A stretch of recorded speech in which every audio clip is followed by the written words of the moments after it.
Okay, now we're live. Ladies and gentlemen, welcome to the Superlative Podcast. I'm Edward Bushi.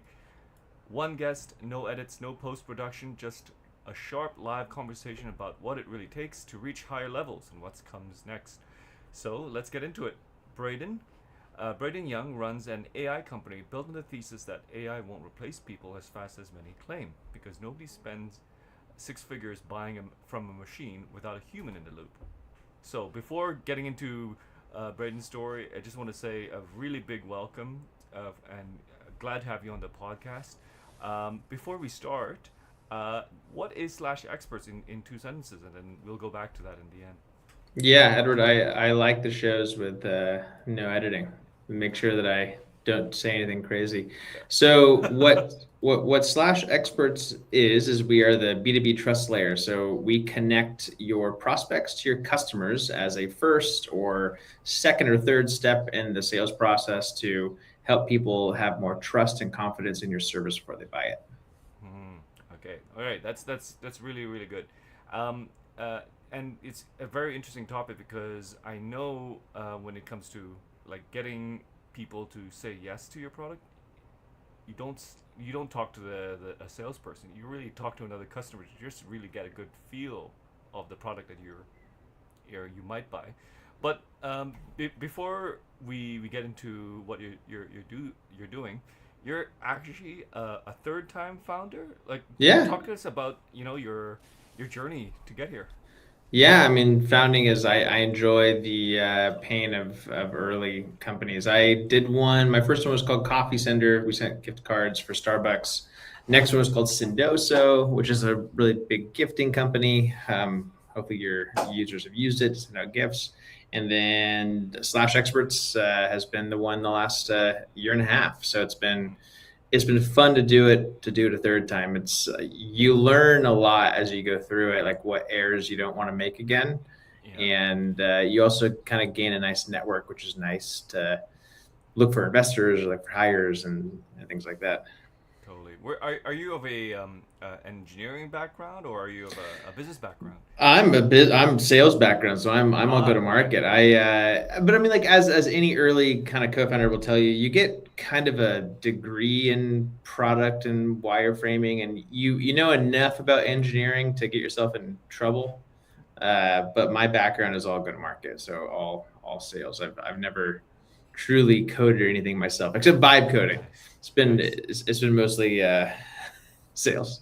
Yeah, yeah. I mean, like with Claude building your own mini interfaces now, you can like do like a lot of mini campaigns that nobody like in the past would have like done easily. I'm actually talking to a salesperson this Friday, and we're just gonna get into like different sales tactics. We're framing it as quality leads, few of them, and I'm like, wait a minute, why not numbers?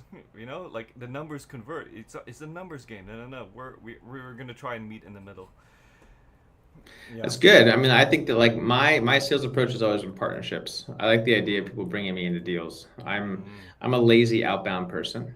I like the idea of just someone who already has the relationship or a deal with that company and they're a partner of yours, or you make them a partner. I think mm, that's the best way to do it because like they're already a trusted advocate of that company. You're a software of that company, and kind of going through that direction is I find much easier than emailing or cold calling or things like yeah. that. I think people are looking for some version of trust these days and don't respond to a lot of calls or emails. Yeah. And totally. So, yeah, on our onboarding call, right? This Yeah. third time that you're building the company, a company, you're saying you're building things more leaner and more deliberate. Would love to like get into that. What are you deliberately doing this time or not doing? Yeah, I so in the past I would say we hired a lot quicker. This Mm, time around we are definitely like running ourselves through our own kind of like tests. Like the first one is, hey, like we have X problem. And so your first thought is like, all right, could I find a tool, an AI or an agent to help solve that for me? And if that doesn't exist, and you're like, all right, could I hire a contractor? So someone to come in, help me build it, I can learn with them, and then that problem is now gone. And then if neither one of those are possible, then I might hire. So I would say that at this stage of the company, we're only 10 people. Hmm. At Sendoso at this time, we were probably more like 40. And so Hmm. it's one of those where I haven't had to hire as much, only because there's so many tools and things you can use to complete jobs. And so you don't have to hire as many folks, which is great. Hmm. Okay, gotcha. So like hiring only really when you need to, and Yep. vendors in the meantime. Hiring only we need to. I think that like now what this does compound is you want to make sure you hire the right person. Hmm. And so like then so spend time interviewing to make sure that they have good back channels, to make sure that they complete the job. If you misstep and you hire the wrong person, you get rid of them right away, which Yeah. is aggressive to say, but startups are like that. And Yeah. so Definitely. you have to make sure you spend time hiring the right folks because like that person is very much compounded to the success of your company way more than the past. Yeah, especially when they start early and they have a lot of impact on Yeah. the operation. And so, you know, you come into Slash Excerpts with a sales background, right? You could have like, well, let me like paint the picture a little bit. You could have started with any problem that businesses need to convert. Mhm. How did you end up at the problem that's Slash That Experts we're doing? working on. Yeah. There's the big thing is I mentioned earlier that I was always a lazy sales rep. I liked Yeah. doing stuff through partners.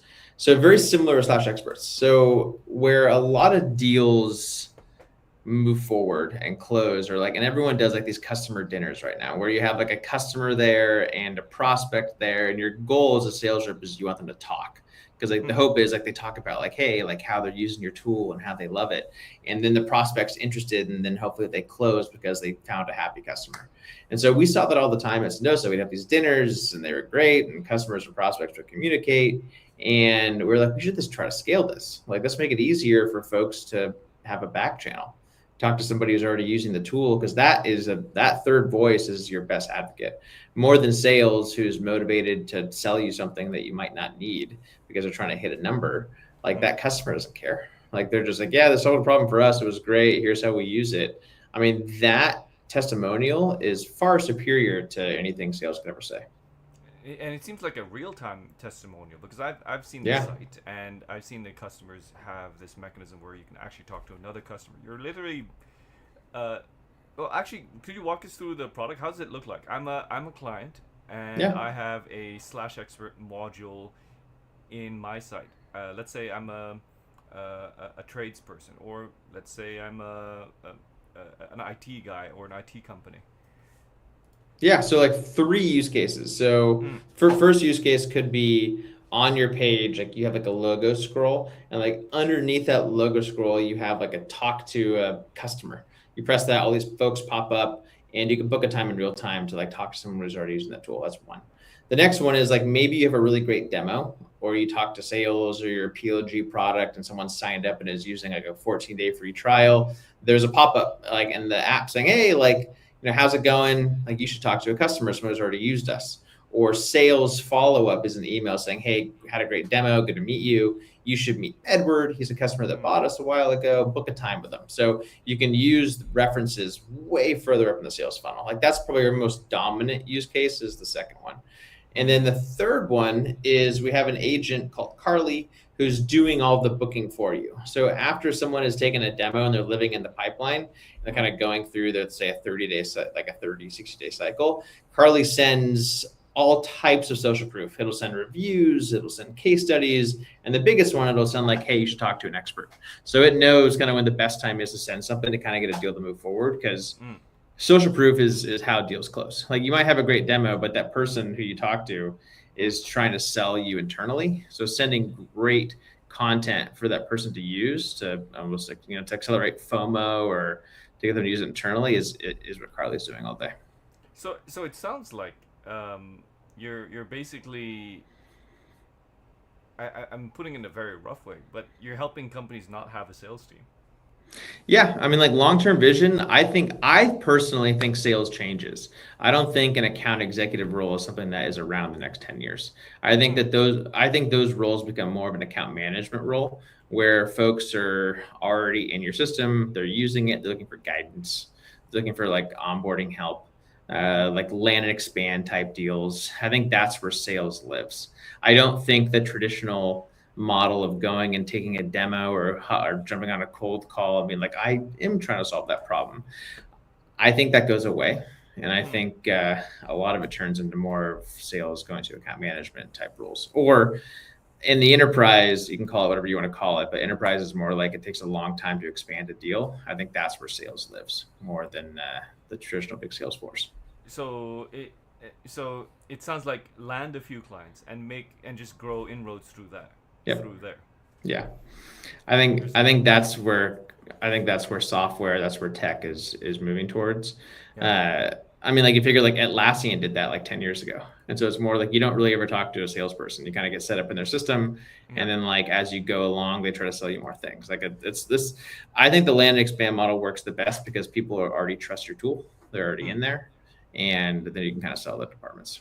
So you're painting a picture where sales actually like companies can achieve sales at a much more at a smaller level, Yep. and there's some caveats to that. It's not that you can do that at mass. You gotta need to um, um, focus on a few clients, and then those few clients will be your best evangelists, and they might share you to the network, right? So you're limited to the. It sounds like you're limited to the network of your clients.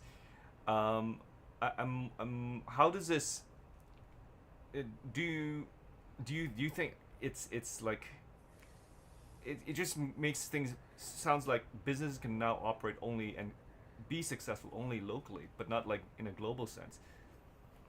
I don't know. I mean, like I think that like there's typically a salesperson has an account list. Let's say Okay. like 50 accounts are trying to close, and once they get in the door of one of those accounts and sell something, they throw it over the fence to CX. Or and like I think that like that's something that won't last forever. I think that once you sell an account, you should Hmm. hang on to it as a sales rep and continually close it and grow. Then you just add another account to your list. So I, I think the frontline selling of like you do a demo, you sell a deal, you throw it over to Yeah. CX. I think that'll slowly change to be more of an account management type role. Sorry, but what is CX? You Oh, mentioned it sorry, twice sorry, now. sorry. I'm not a Yeah, salesperson, yeah, but yeah. yeah. No, no, my fault.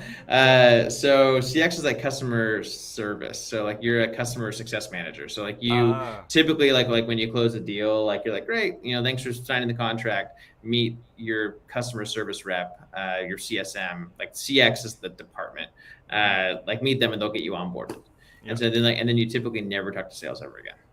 Gotcha. Gotcha. And so that's like the usual model. I think that like there's models that are out there that are different. So like the one that came out a long time ago was like product led growth, like PLG, like the sign up and use us right away, and you're in the system. And then like as you're using it, you'll hit some sort of gate, like oh you've been here 14 days Mm. or 30 days, or hey like you can't use that much data, kind of like Chat GPT model. And then Yeah. they try to upgrade you, right? And that model works well for us right now as like hey like put a customer in there, but also like typically sales will ping you like hey like you're in the platform, awesome, like do you want to buy a higher package?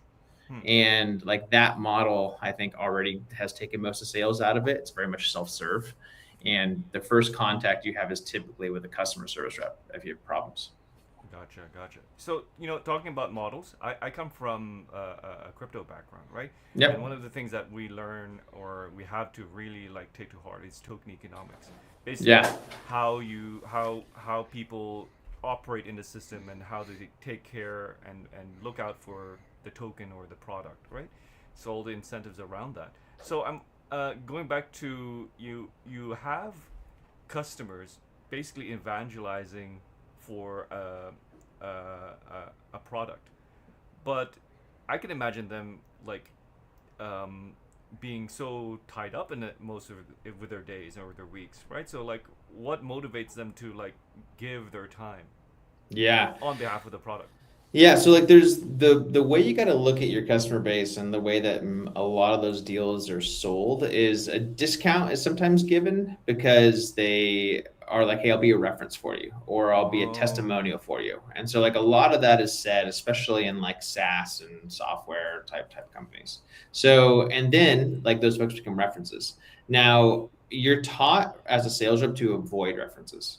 So when someone asks you like, hey, like, can I talk to a customer that looks like me? You Yeah. usually send a case study over or a testimonial or like your G2 review page, and like that should hopefully satisfy them. The problem is it doesn't. It's one of those things where you're not building trust by sending a G2 review page over the like static reviews on it. Like they Yeah. want to talk to somebody who's already using the tool. And a lot of companies, and from sales point of view, you're taught to avoid that. So what we do is if you have customers who are willing to give time or who signed up to be a reference for you already, they control their Yeah. calendars. So they decide how often they take phone calls. It could be once a Okay. quarter. It could be once a month. If you're somebody who really likes you, like they can do once a week. So the goal there is like we do really well in like mid-market, like enterprise companies that have the customer base that can support this. If you're like an SMB client who doesn't have more than 10 customers, like you're not a great fit for us unless you have Mm-hmm. really strong advisors, unless you have really strong people who are willing to, have conversations. But we run into where like they're typically a bit tougher to get to use our tool. Gotcha. Gotcha. Yeah. So it goes to you we go back to the point where the businesses that you work with have to sign up for like huge deals, right? And it takes a while to make it, and you need to talk to a human. Yeah. Like we look for like a good rule for us is like if your like contract value is more than 10,000 a year, then that'd be somebody who we'd want to work with. If you're under that, then like it's a bit tougher because we Mm, might not be the greatest fit. gotcha, gotcha. Yeah. So I wanna understand. Like, you came to this insight. I mean, Yeah. it sounds intuitive that as someone who wants to buy a product, I'd like to talk to another person. Yeah. But Right. Most of why us don't I? do. But why don't sales companies or companies that focus on sales or sales processes or protocols even allow this? Why isn't it like that? Cool. So one of the biggest reasons why is because so what we're usually replacing within companies is a spreadsheet. So you put like all your references down, and like if you need a reference as a sales rep, you ping a Slack channel, and the marketer will be like, okay, I'll send you over Edward. He hasn't done a call in a while, and you mark it did a phone call, and then you just hope it goes well. And so like one control is lacking, and so like that's a very scary process from a salesperson to be like, hey, meet Edward, hope the call goes well. And so like it's one of Yeah. those things where like you have no control if Edward's a happy customer. You're trusting your Mm. marketing person that they are. So there's no tool pulling from your CRM saying, hey, like does Edward have an open ticket? Is something like is he trying to solve something? Like is his renewal coming up? So there's all those Mm. things that you need to look at before you suggest somebody. Like we do all that automatically. And so there's Oh, things okay, that are gotcha. really important. The other thing is like a lot of folks will try to vibe code these pages of like, hey, like I'll just build an extra page myself. Where we spent most of our time is the customer wants to be, or the expert wants to be able to control their calendar. So like that calendar control is really important.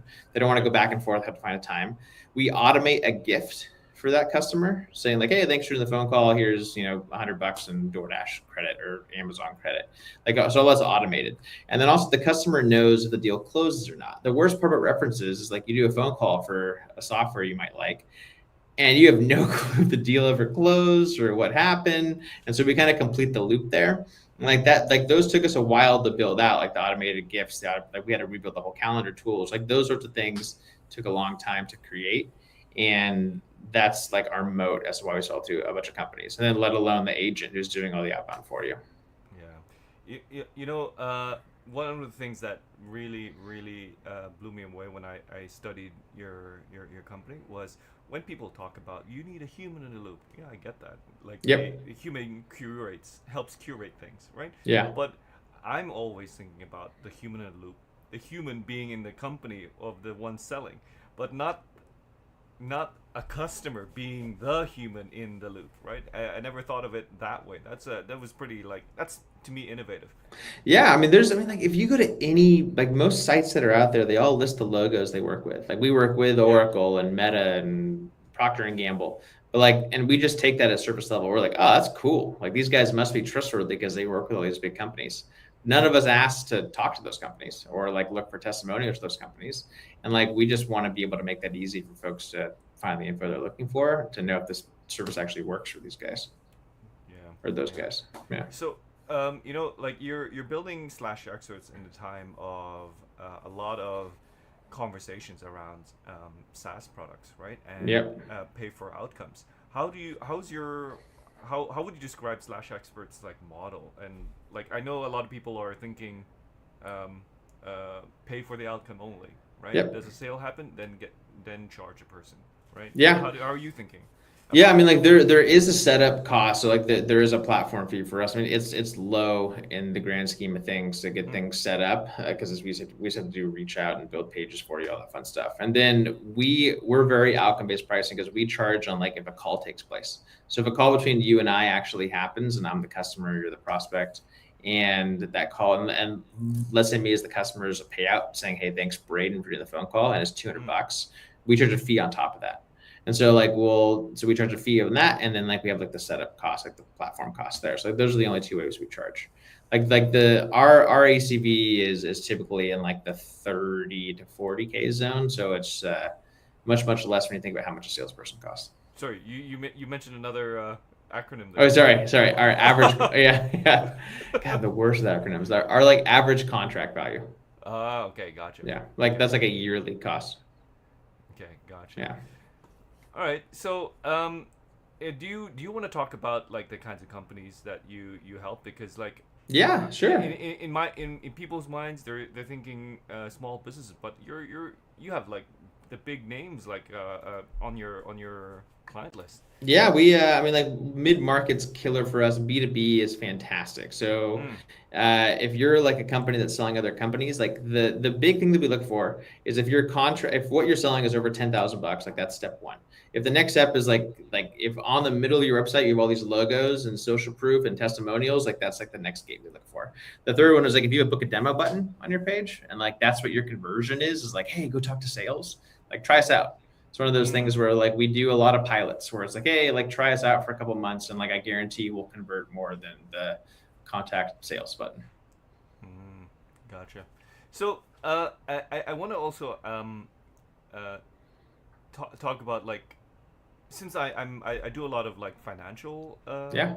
stuff. Like I'm wondering like where you see um, AI agents and payments and um, and sales agents really dovetail. Do you see that as something that's possible in the future or that's coming in your horizon? The agents can help kind of someone book a Make phone call.